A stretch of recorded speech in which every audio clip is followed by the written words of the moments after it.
আব্বাজান, কি স্বপ্ন দেখেছো তুমি? আমি স্বপ্নে দেখলাম আমার ভাইয়েরা মরুভূমিতে খেলা করছিল আর ঝোড়ো হাওয়া বইছিল।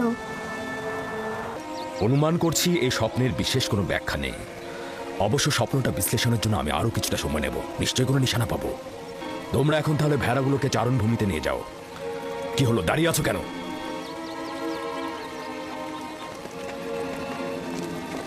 জানি না স্বপ্নের ব্যাখ্যাটা কি হবে। ইয়াকুব মনে হয় কিছু একটা লুকাচ্ছে। আরে এটা তো খুবই সহজ। লাঠিটি হচ্ছে দলপতি আর ইউসুফ তার ভাইদের মধ্যে উৎকৃষ্ট, বোঝনি? স্বপ্নের ব্যাখ্যা মনে হচ্ছে বাচ্চারা বুঝেছে। দেখুন তারা কেমন যেন মনক্ষুণ্ণ। আমাদের চেষ্টা করে যেতে হবে যাতে তারা তাদের ভেতর থেকে মন্দ প্রভাব মুছে ফেলে। সবার সম্মুখে আসলে স্বপ্নটা বলা উচিত হয়নি। ইউসুফ, ইউসুফ পুত্র আমার, স্বপ্ন দেখছো?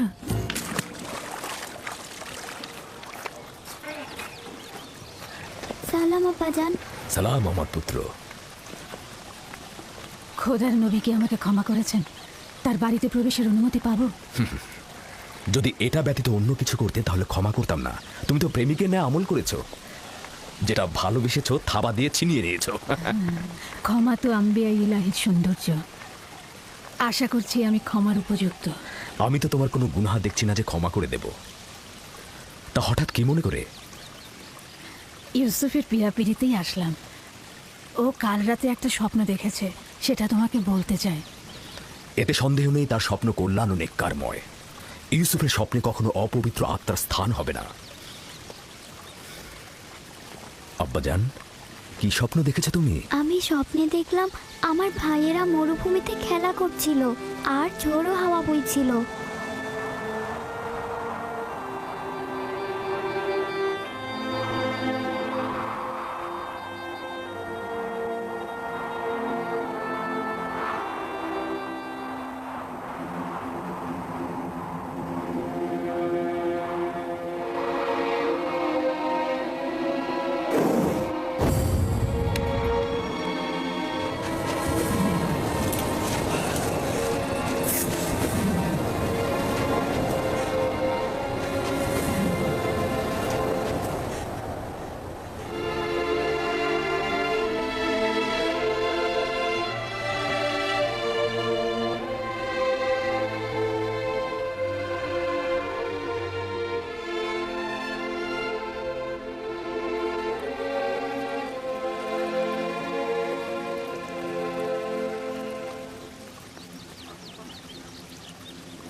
অনুমান করছি এই স্বপ্নের বিশেষ কোনো ব্যাখ্যা নেই। অবশ্য স্বপ্নটা বিশ্লেষণের জন্য আমি আরো কিছুটা সময় নেব। নিশ্চয়ই কোনো নিশানা পাবো। তোমরা এখন তাহলে ভেড়াগুলোকে চারণভূমিতে নিয়ে যাও। কি হলো, দাঁড়িয়ে আছো কেন?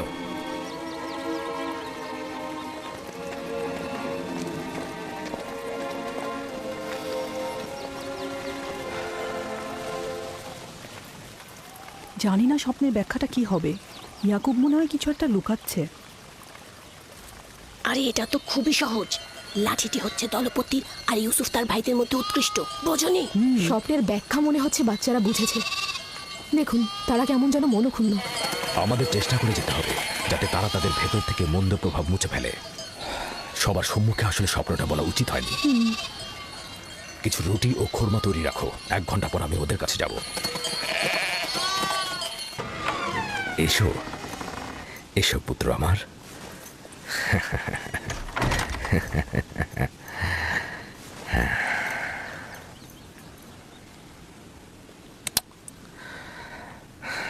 তোমার সম্বন্ধে আমি যা অনুমান করেছিলাম সেটাই সঠিক। প্রিয় পুত্র আমার, তোমাকে আমি সুসংবাদ দিচ্ছি যে ভবিষ্যতে তুমি অনেক উঁচু মাকামে পৌঁছাবে আর ভবিষ্যতে তুমি তোমার ভাইদের নেতৃত্ব দেবে।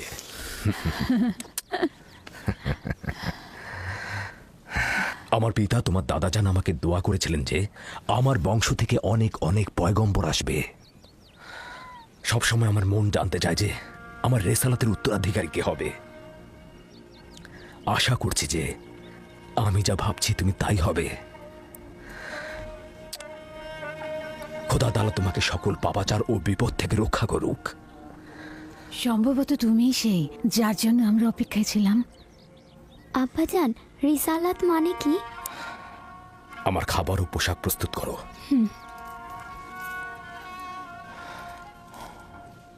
হে আমার পুত্র, রসুলগণ খোদার পক্ষ থেকে ইনসানদের জন্য প্রেরিত। তারা ইনসানদের স্বাধীন পথ, হেদায়েত কামেল ও খোদার দিকে ধাবিত করেন। তুমি তোমার স্বপ্নের কথা আর কাউকে বলবে না, বিশেষত তোমার ভাইদের। কেন আব্বাজান?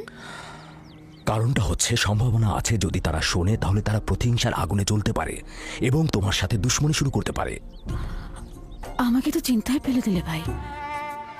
আমাকে তো ইউসুফের প্রতি আরো বেশি মনোযোগী হতে হবে।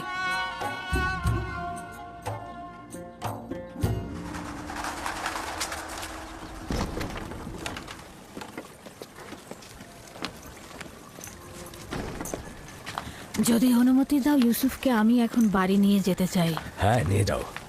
ইউসুফের দিকে লক্ষ্য রেখো। খোদা তোমাদের হেফাজত করুক। ভালো থাকবেন আব্বাজান। খোদা তোমার সহায় হোক। সতর্ক থেকো আমার পুত্র। রাতে যখন ফিরবে ইউসুফকে আবার নিয়ে আসবো।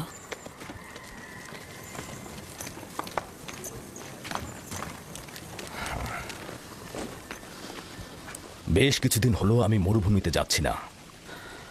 সন্ধ্যায় বাচ্চাদের সঙ্গে ফিরবো। আমাদের সন্তানগণ ভাবছে তাদের প্রতি তোমার মনোযোগ কমে গেছে। চিন্তা করো না, আমি চেষ্টা করব তাদের এই মানসিকতা দূর করতে। ইউসুফ আর বেনিয়ামিনের উপস্থিতি ইয়াকুবকে তার অন্যান্য সন্তানের প্রতি অমনোযোগী করে তুলেছে। খোদা হাফেজ। খোদা হাফেজ।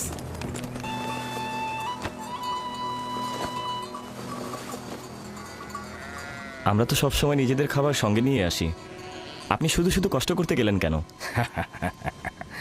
তার মানে কি আমার অধিকার নেই যে আমি আমার পুত্রদের জন্য খাবার নিয়ে আসি? অধিকার কি নেই কোনো কোনো দিন তাদের সঙ্গে কাটাবো? আপনার আগমনের চাইতে আর কোনো কিছুই আমাদের কাছে আনন্দদায়ক নয়। আপনার আগমনের পূর্বে আমরা মাতম করছিলাম। আমরা কেউই আসলে হাসার মতো অবস্থায় ছিলাম না। কেন? তোমাদের কি হয়েছে আমাকে বলো। আসলে হয়েছে কি আব্বাজান, আমরা অনুভব করছি যে আমাদের প্রতি আপনার মনোযোগটা কমে গেছে। আমাদের ধারণা ইউসুফ আর তার ভাইয়ের প্রতি আপনার মনোযোগ বেশি। কিন্তু আমি তো শুধু তোমাদের কারণে ইউসুফকে তার ফুপু ফাইকের কাছে পাঠিয়েছি। শুধু তোমাদের কারণেই, যাতে তোমাদের আম্মাজান তোমাদের চাইতে ইউসুফের দিকে অধিক মনোযোগী না হন। কিন্তু তাতেও তো কিছু হয়নি। আম্মাজান তো এখন বেনিয়ামিনকে আগলে রাখছে, আর ইউসুফ তো ফুপু আম্মার কাছে ভালো ভালো খাবার, পোশাক এসব পাচ্ছে। আমি তোমাদের সঙ্গে একমত, কিন্তু তোমাদের উচিত ইউসুফের প্রতি আরো সহানুভূতি হওয়া, যাতে করে ইউসুফ ও বেনিয়ামিন তার মায়ের অভাব অনুভব করতে না পারে। আব্বাজান, আমরা আসলে ইউসুফের স্বপ্নটা নিয়ে দুশ্চিন্তায় আছি। আমরা খানদানের শক্তিশালী পুরুষ, আমাদের বংশের সব ধরনের দেখভালের দায়িত্ব আমাদের, সকল কষ্টের কাজ তো আমাদের ঘাড়ে। তাহলে ইউসুফ কি করে আমাদের উত্তরাধিকারী হয়? হ্যাঁ, কিন্তু ইউসুফের স্বপ্নের ব্যাখ্যা তো ভিন্নও হতে পারে। ইউসুফকে এটা বলেনি যে তার হাতের লাঠি একটা গাছ হয়ে গিয়েছিল আর সেই গাছ তোমাদেরকে ছায়া দিয়ে ঢেকে দিচ্ছিল? এটাও তো হতে পারে যে এই স্বপ্নের অর্থ হলো ইউসুফ তার সকল ভাইকে অনেক বেশি ভালোবাসে। অথবা এটাও তো হতে পারে যে ইউসুফের সকল নেক আমল তোমাদের দিকে ঝুঁকে পড়বে। অথবা সে মেহেরবান হয়ে তার ভাইদের অনেক ভালোবাসবে। হ্যাঁ, আপনি হয়তো ঠিকই বলেছেন আব্বাজান। প্রকৃতপক্ষে আমরা যে ব্যাখ্যাটা করেছি সেটা হয়তো ভুল হতে পারে, কি বলো? হ্যাঁ, হতে পারে, আমরা ঠিক বুঝতে পারিনি। তার মানে ইউসুফ আপনার উত্তরাধিকারী নয়? আমার উত্তরাধিকারী স্বয়ং খোদা তাআলা স্থির করবেন, সেটা তোমাদের মধ্য থেকে উত্তম কাউকে। তোমাদের এটা নিয়ে চিন্তা করার কোনো দরকার নেই।